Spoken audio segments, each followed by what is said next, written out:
You know, it's meant to be fun. I'm serious. The whole video game playing is supposed to be fun. I think people forget that. And I also think sometimes that my fun isn't the same fun that you're going to have. And your fun might not be the same fun that I'm going to have. Hey, I'm Vadd. And in this video, I just want to talk a little bit about this hobby, this pastime, this passion, this lifestyle, this commitment, this casual engagement, whatever video game playing looks like to you, and the importance of pursuing the most fun. I was playing through Satisfactory and I was really enjoying my time in a major way. Oh my goodness. Just instantly fell in love with the systems. And in that first opening section, you have a total of 3 resources you're working with. You have to figure out how to get those 3 raw resources to your factory, to your machines, and turn them into parts, and then it builds on that so well. All of a sudden, I'm making the spaceship, I'm launching it, and I'm in love with the experience.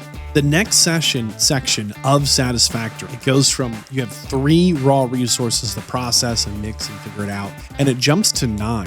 Not 4, not 5, not 6. All of a sudden, I have 9 total resources that I have access to move forward, and it got really overwhelming for me. I still like the game. I'm still having fun, but I kept starting projects and not finishing them as I kept unlocking new things and running down other things. Things kept breaking, and that frustration in solving that and overcoming those problems was fun for me. But if you're listening closely, you'll have noticed that I'm really talking in the past tense. And that's because I got through that second section, and the next section got even bigger, and I was just more overwhelmed. The core game loop had not changed, but I was having less fun. That was hard to wrap my head around. I would load into my world, I'd walk around, I'd see all these half-finished things, completely finished things. I'd remember all the great ideas I had. I'd start working towards one, remember another, something would break, I'd fix it, and I was like, this isn't as much fun as it was the first 100 hours.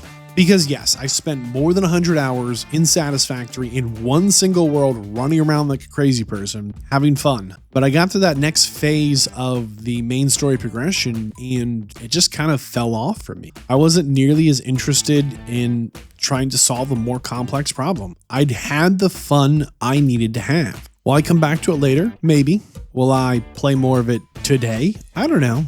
But I do know that the time I spent in Satisfactory enjoyed. It was fun for me. I don't have any time I regretted in that game, for the most part. However, I very rarely don't finish a game eventually. Very, very few games that I've started, played more than a couple hours, and not finished. Usually pretty early on I go, it's not for me. And this is one of the few experiences that really hit me with, why am I not having fun? The game hasn't changed. I haven't changed. I still like what the game does. I still have fun things to do, new things to do, new things unlocked. I'm just not in love with it anymore. And man, I struggled with it. I struggle with that today as I record this video. I go to myself, but why? I have a friend who likes to play PvP games. They like to play player versus player. And I don't love those games as much. But for them, that's what's fun. That challenge of another human on the other side who's either going to lose and they're going to win, or the other way around. They're going to win and they're going to lose. Someone has to win, someone has to lose. That environment, competition, that thrill is everything. I understand the concept, but it doesn't hold the appeal for me. I am so happy to just get my factory flowing, get all my belts lined up, and just things work. That's a very solitary experience, and almost the opposite side of the coin of fun that they're looking for. I think some video games today are too big. They're so absurdly big. And the reason I say they're too big, they're absurdly big, is because some developers have decided that they need to make games that'll become your life. They need to be putting out games that are an everything game for everyone, always and forever. I think these lifestyle games, these games as a service, these treadmill games are really, really just bad. On one hand, yes, on paper, it makes sense. In a perfect world, if you like X game keeps adding more of the X thing you like, then you have the most perfect system. You don't need to buy a new game. You don't need to find a new game. You can just keep playing the game that you love. I think in a perfect world, games as a service, these treadmill games, these lifestyle games, they make sense. I don't want to speak for anyone else, but I don't live in a perfect world. What that means is sometimes the update isn't very good. Sometimes the patch fixes some things and breaks others.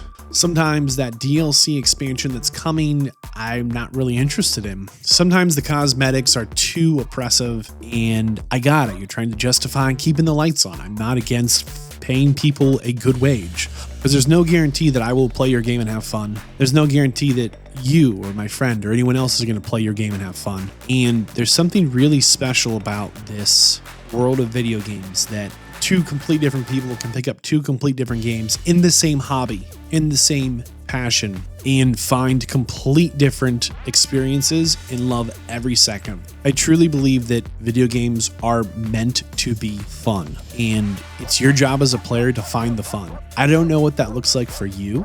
I can't tell you the answer to that, but I can tell you that that should be the goal. As the facts are, 99.9% of all players, this is not your job. You might want it to because you don't know better, but you might. But the reality is this is something that you do outside of your life. Some people might like to watch movies. Some people might to watch a telenovela soap opera. Some people might like to read a book. Some people just might like to ride their bike. There's all kinds of things that people do for fun. This is one of the few hobbies in video game, the world of video games, that the same two people doing the same activity will have such wildly different experiences. I know someone that likes to go rock climbing. They love it. They do it every weekend, once a week. It's their thing. They really enjoy that time. They treasure it. And over time, like most hobbies, they've picked up special shoes, special clothes, special grips. They plan their day around it. Hey, after this meal, before this meal, I'm going to go do this thing. And that's great.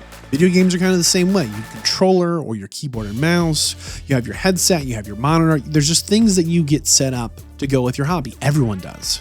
These things infect their life, whatever that hobby might be. They hopefully infect them in the best possible way. And I just, again, want to iterate, it's meant to be fun. Find the fun. I think it's so easy to get caught up in all the headlines of these large corporations are laying off percentages of their staff, aka people are losing their jobs.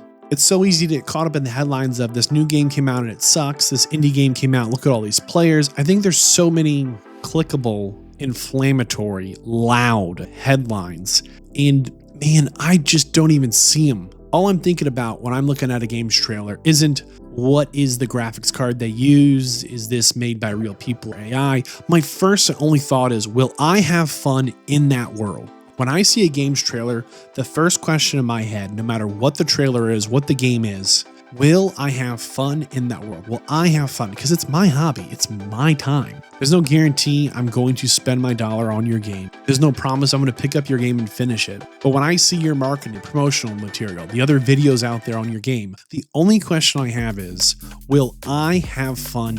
And if the answer is yes, if I think I'm going to enjoy it, it's really easy for me to try it, to slip in, see what it's like. If the answer is no, it's just as easy to walk away and to take no part in it. I just want to take a second in this video and encourage you to find your fun. Know what that looks like for you and try something. Recognize that the games that you might have the most fun in aren't always the games you're going to finish, and that's okay. Recognize that just because your friend or another player enjoys a different game, a different genre, a different style, it doesn't make them any more or less than you. It's okay to be different. It's okay to like different things. If you're not having fun in your hobby, in something you do for entertainment on the side, if you're not enjoying your time, don't be afraid to walk away. I had a really hard time in Satisfactory putting down the controller, stepping back, looking at the mess I made and smiling and going, you know what? I can stop here and it's okay. That was tough for me, but I knew that I'd found my fun. I'd already enjoyed 100 hours of my time, and I knew I could always pick it back up. Maybe I will, maybe I won't, but I don't need to make that commitment because I've found my fun. And to be clear here, and quote me on this, Vadd says, video games are meant to be fun.